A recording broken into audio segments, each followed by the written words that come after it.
अच्छा मुझे ये बताएँ कि डिफ़रेंस क्या देखा आपने पाकिस्तान की रियल एस्टेट मार्केट में और दुबई की रियल एस्टेट के मार्केट में? हाँ, इधर ना जो बहुत बड़े डिफरेंसेस हैं, लेकिन कुछ डिफरेंसेस ऐसे हैं जिस पे हम लोग इतना as a nation challenges face करते हैं यू कैन से। जैसा कि दुबई में कई वेरिएबल्स हैं जो प्रॉब्लम्स में आपको नज़र ही नहीं आते, पाकिस्तान में वो वेरिएबल्स हैं और वो वेरिएबल्स बहुत ज़्यादा डीपली हर्ट करते हैं हमारी इन्वेस्टमेंट्स को। नॉर्मल तो हर बंदा डिस्कस करता है करेंसी डिवैल्यूएशन, वो भी सबको पता है, डॉलर फैक्टर का भी पता है। सिस्टम्स हमारे सिस्टम सेफ एंड सिक्योर नहीं है। हमारे अदालतों में hundreds and hundreds of cases real estate के लगे हुए हैं। दुबई में अगर आप देखा जाए तो रियल एस्टेट से रिलेटेड कोई केस आपको नहीं नज़र आ रहा होता है इस किस्म का कि किसी ने मेरी जगह पे कब्जा कर लिया, किसी ने कहीं पे कोई चीज़ प्रॉब्लम क्रिएट होगी। तो ये हिडन जो है ना दीमक है हमारे सिस्टम से ट्रस्ट उठाने के लिए। आपने किसी भी बंदे को किसी भी प्रॉपर्टी पे उसको तंग करना है, ऑब्जेक्शन करनी है, तो आप सिंपल स्टे लेके आप प्रॉब्लम्स क्रिएट कर देते हैं। ये हिडन चीज़ है जो कि हम मैंने पर्सनली बड़ी फ़ील की है पाकिस्तान में। यहाँ पे जब भी मुझे प्रॉपर्टी खरीदने का, सेल करने का इत्तेफ़ाक हुआ तो ये हैसल से गो थ्रू करना पड़ा। अब मतलब कि एक छोटा-सा सेंटर है, वहाँ पे 8-10 लोग काम कर रहे हैं और वो तकरीबन 2 करोड़ से ज़्यादा की आबादी की लैंड होल्डिंग एरिया के लिए सेंटर है, सिर्फ़ एक अकेला।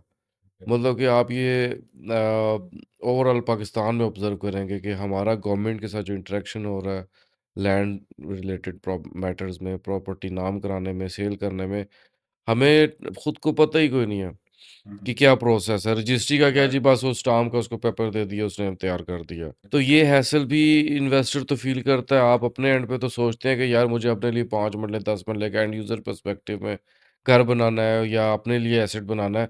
उसके लिए तो आप कोई भी हैसल कर लेते हो कि यार चलो ठीक है, रजिस्ट्री का एक ही दफ़ा खर्चा है, सारी ज़िंदगी मेरे पास पड़ी रहेगी और एक ही दफ़ा हैसल हो जाएगी।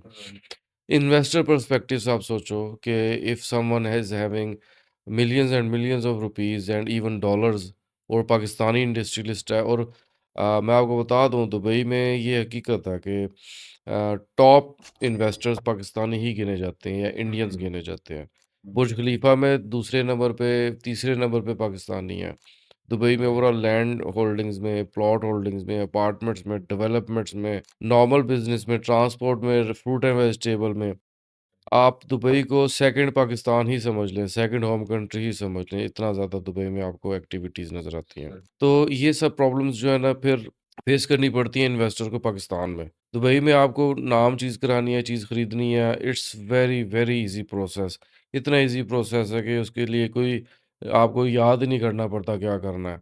आपको एक एनओसी लेनी है और एक ट्रांसफ़र का टाइम सेट करना है, बायर सेलर ने जाना है, वहीं पे जाके ट्रांसफ़र कर देनी है। पेमेंट वो बोलते हैं जी हमें सबूत चाहिए, चेक की सूरत में आप हमें सबूत दिखाएँ कि ये पेमेंट आप उसको मैनेजर चेक के थ्रू कर रहे हैं।